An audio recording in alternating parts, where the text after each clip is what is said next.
गुरुदेव। श्री हरिवंश महाराज जी।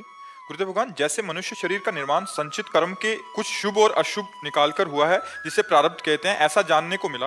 गुरुदेव, अब क्या वो सिर्फ प्रारब्ध ही भोगना है या संचित और भजन विहीन क्रियामान का उस मनुष्य के अगले जन्म का निर्माण?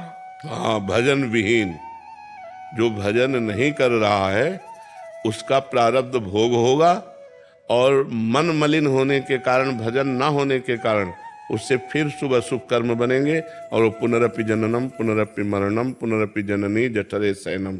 यदि भजन शुरू कर दे, भगवान की शरण में हो जाए, तो उसके संचित भस्म हो जाएंगे और क्रियमाण सुंदर सुधार हो जाएगा और प्रारब्ध का भोग कर लेगा, वो भगवत प्राप्त हो जाएगा। अगर भगवान की शरण में होकर निरंतर भजन किया जाए तो इसी जन्म में हम अपने संचित को भस्म कर देंगे, क्रियमाण को निष्फल कर देंगे, प्रारब्ध को भोग लेंगे और भगवान की प्राप्ति कर लेंगे।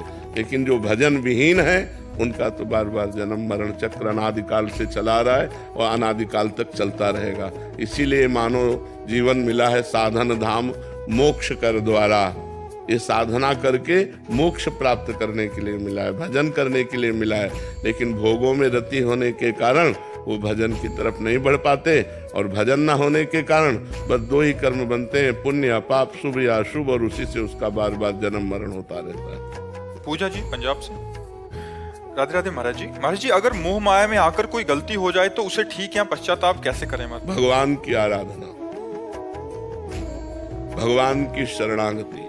सर्वधर्मान परित्यज्य मामेकम शरणं व्रज अहम त्वाम सर्व पापेभ्यो मोक्षयिष्यामि मा शुचा। मैं तुम्हें समस्त पापों से मुक्त कर परम पवित्र कर दूंगा। भगवान गर्जना कर रहे हैं गीता जी में। पर भगवान की शरण में होकर भगवान का नाम जप करे तो हर गलती, हर पाप का नाश हो जाएगा। पर ऐसा ना हो कि भगवान के नाम के बल से पाप करे, फिर तो नरक जाना पड़ेगा, फिर नामापराध लागू हो जाएगा। यदि हमसे गलती हो गई और हम भगवान की शरण में होकर भगवान का नाम जप कर रहे हैं तो पाप नष्ट हो जाएगा और हमारा जीवन मंगलमय हो जाएगा। रवि राज जी बिहार से।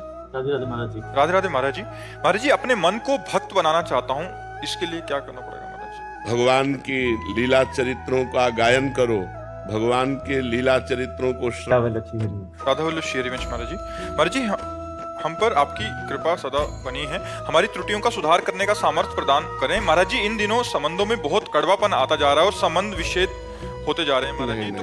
नहीं, नहीं, नहीं, आप कहीं गलत है, आपका व्यवहार कहीं गलत है।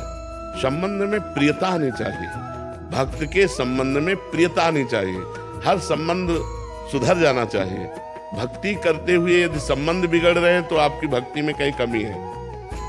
नहीं, अपनी पत्नी में भगवान है, अपने पुत्र में भगवान है, अपने माता पिता में भगवान है। हम उस भाव से प्यार करें, अधिक से अधिक प्यार करें। पत्नी को इतना प्यार करें कि उसकी सब स्वभाव बदल जाए, माता पिता को इतना सेवा प्यार करें कि हमें आशीर्वाद दे, पुत्र को इतना प्यार करें कि वो सत्मार्ग में चलने लगे।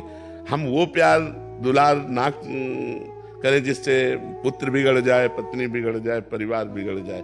तो प्यार शब्द में दोनों आते हैं, शासन और दुलार। तो दोनों के द्वारा हम अपने परिवार का, ऐसा नहीं कि खंडन हो जाए, संबंध विच्छेद, तो कहीं ना कहीं त्रुटि हो रही है आपसे। तो उसी हिसाब से चलो जैसे गृहस्थी में चला जाता है, और खूब नाम जप करो। संबंध विच्छेद क्यों? हमारी कोई त्रुटि हो रही है, हमारे प्यार में कोई कमी हो रही, उसे हमें सुधारना चाहिए। सत्संग या भक्ति खंडन, लड़ाई झगड़ा ये सब नहीं करती, वो मंडन करती है। सबसे प्यार, चराचर जगत से प्यार। फिर अपनी पत्नी संतुष्ट नहीं, अपने माता पिता संतुष्ट नहीं, तो भगवान को हम कैसे संतुष्ट कर पाएंगे? हमको तो सबसे प्यार करना है। समझ पा रहे हो ना? सुधार करो, सुधार करो, स्वयं सहो, दूसरे के द्वारा दी हुई प्रतिकूलता को सहो और प्यार करो। अपने आप अधीन कर लोगे किसी को भी। जब हम प्यार करते हैं और सामने से प्रतिकूलता मिलती है तो गुस्सा आता है। नहीं, अगर किसी को अधीन करना है तो वो प्रतिकूलता करे, हम प्यार करें, तो ये प्रभाव ऐसा डालेगा कि वो आपके अनुकूल हो जाएगा। ये धर्म है ना। हम सहते चले जाएं और बार बार तो उसके दिमाग में आएगा कि यार ये, तो वो प्यार करेगा फिर आपसे। अगर नहीं करेगा तो उसको दंड मिल जाएगा, भागवतिक दंड मिल जाएगा। वो अपने आप आपसे संबंध विच्छेद करके ऐसी जगह फंसेगा जहां उसके पुरखा पानी पा जाएंगे। तो आपको अपने धर्म से